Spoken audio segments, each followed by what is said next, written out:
Shalom. First and foremost, I want to give all praises, honor, and glory to the Heavenly Father and His only begotten Son, Yahweh Ba'ashem Yahushai Ba'ashem Harakhakwadash, the honor being to the apostles and others that great millstone who rule well and taught us 100% truth. Much peace and blessings being to you, whole fool, like a tippish, not this word of thought, truth, and sincerity. To all you Akim, I do say Shalom. I am the Akira. I'm coming in with the quick video.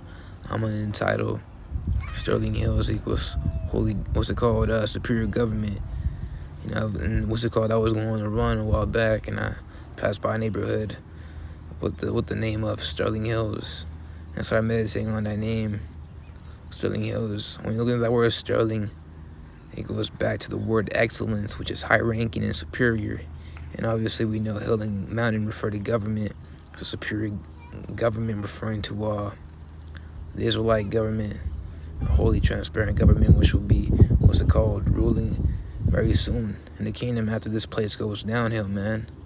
Right? Because hey, the Edomite rulership ain't prospering. It's falling down, right?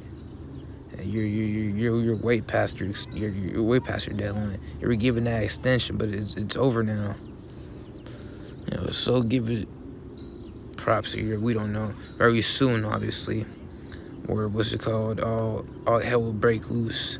Thermonuclear destruction will take place, and Yahweh will come back with the host of heaven on the chariots, right?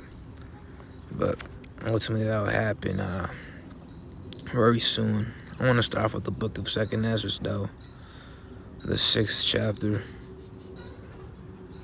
and I'm going to start off at verse 8. And he said unto me, from Abraham and Isaac, when Jacob and Esau were born of him, Jacob's hand held first the heel of Esau, and that was very significant, man. You know, the holding of the heel. For Esau is the end of the world, and Jacob is the beginning of it that followeth. Yeah, and we're still in that fourth beast, right? You know, with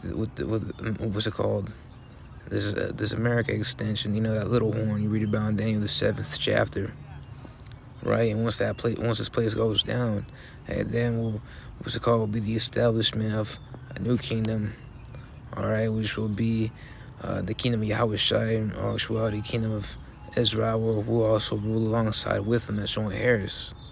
And that's in the book of Romans, the 8th chapter, verse 17. Pulling it out, doth read in the children then heirs of power, and joint heirs with the Mashiach, if so be that we suffer with him, that we may be also glorified together, right? So just want to pull out the book of Isaiah, the 2nd chapter, and that was the main precept I wanted to get out. And it reads in verse 1, the word that Isaiah the son of Amoz saw concerning Judah and Jerusalem. And you look back into the history.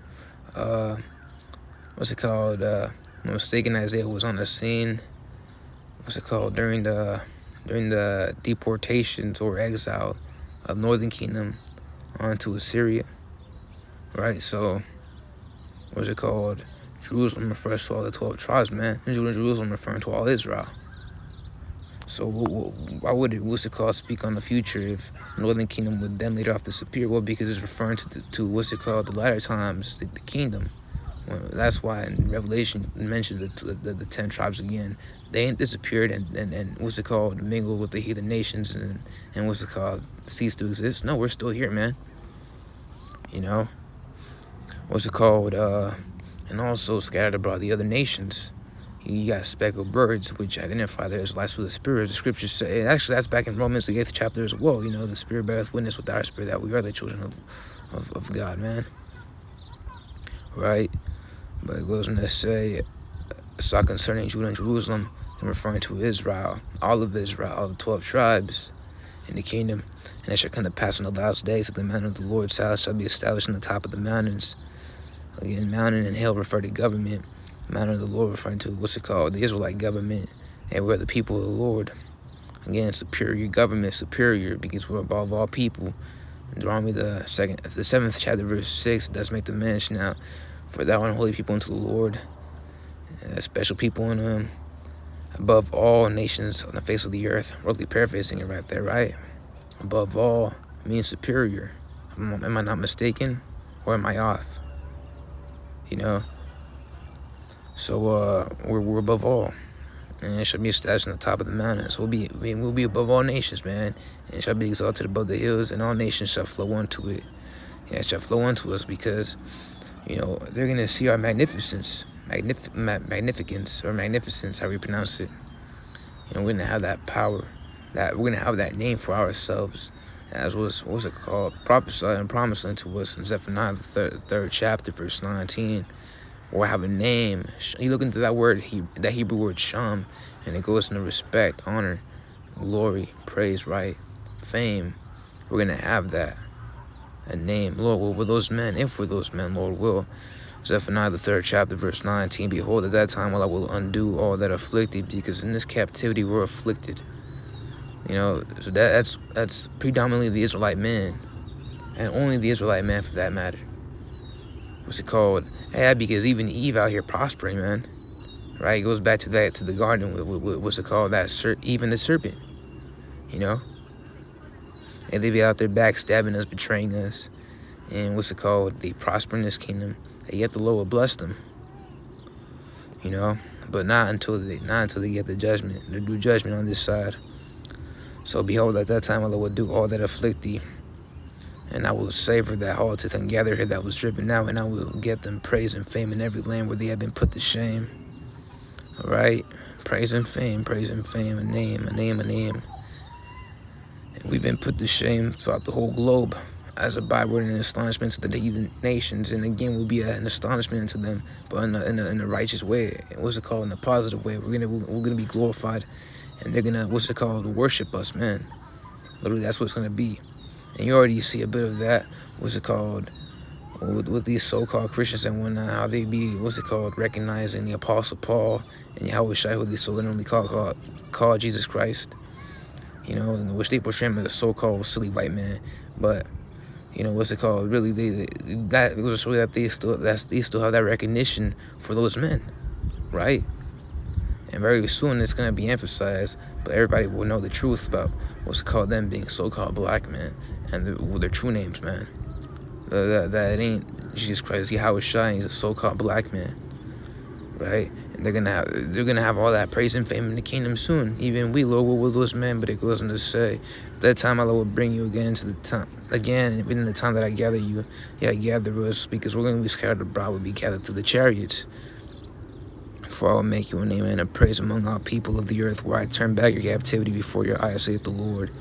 Yeah, turn back the captivity, and to do away with it, take us away from it. And very soon we'll be sovereign. To be sovereign is to have authority and power. We'll be superior, we'll have power, we'll have authority, right? And that will be with the establishment of the kingdom, or we'll be a superior government. Lord will. Going back to Isaiah the 2nd chapter, verse 3, come ye and let us go to the manor of the Lord, to the house of the power of Jacob, and he will teach us of his ways, and we will walk in his paths. Yeah, on this side, though, you can't have the law. All right, it's not meant for you. It doesn't apply to you. That's why you could be out there eating your freaking octopus and being abominable and whatnot. It ain't gonna nothing bad. I mean, slack you still get judgment. All right, thermonuclear destruction. But regardless, this thing ain't for you. Not until the kingdom, right? Only in the kingdom when we be established. Then we have to keep the law, man. And that's why there's gonna be a lot of ass kicking in the kingdom. You're gonna have the heathen, obviously in the flesh, unlike we. So they're obviously gonna be going off, and that's where we're gonna be committing judgment. And for those people saying that, no, it's not gonna be judgment in the kingdom of heaven, well, too bad. All right, suffer it. Verse 4 does read, and he shall judge among the nations. Yeah, we shall judge among the nations, as to rebuke many people, and they shall beat their swords into plowshares, and their spears into pruning hooks. Nation shall lift up sword against nation, neither shall they learn war anymore. And you got the United Nations have this verse engraved outside their facility in New York, which that ain't a fulfillment of prophecy. That ain't going to the United Nations. All right, because if I'm mistaken, you got the United Nations Security Council. It goes into military stuff, because they still have militaries, man. All nations have militaries, and they're getting ready for that third woe. So that ain't a fulfillment of prophecy, man. That just breaks it. You know, the truth of him in the prophecy in Isaiah the 2nd chapter verse 4 will happen in the kingdom, where all you heathen nations won't have power at all. You know, neither shall there be any purpose for you having, knowing freaking tactics of war. You're not going to learn war tactics. All right, we're going to destroy all that from you, you know. And the future generations, your future generations won't have to focus on that. You'll have to focus on, picking up my damn cotton, right? Picking up the grains, being my messengers and going to and fro, you know, being traded off, you know, like how it should be. That's your only focus, you know, tending to my, fields, Lord will. And they shall beat their swords and their plowshares and their spears and the pruning hooks. Nation shall not lift the sword against nation, neither shall they their own war anymore. And now be in effect under us, right? I just want to do a quick video on that. Sterling Hills, superior government, the Israelite government. You know, and that's very soon Akim. Remember Jeremiah the 29th chapter, verse 11. It doth make the mention, now the Lord shall give us an expected end after all the hell we have to go through. For I know the thoughts that I think toward you, saith the Lord, power, thoughts of peace and not of evil, to give you an expected end. In the NIV, it doth make the mention, for I know the plans I have for you, declares the Lord, plans to prosper you and not to harm you. And that's been, that's been majority of our history, except for some little snippets in time. But that's all we had, harm. So very soon the Lord will plan to give us hope in the future. Plans to give you hope in the future, right? With that being said, this lesson was edifying. To the next one, I do say, Shalom.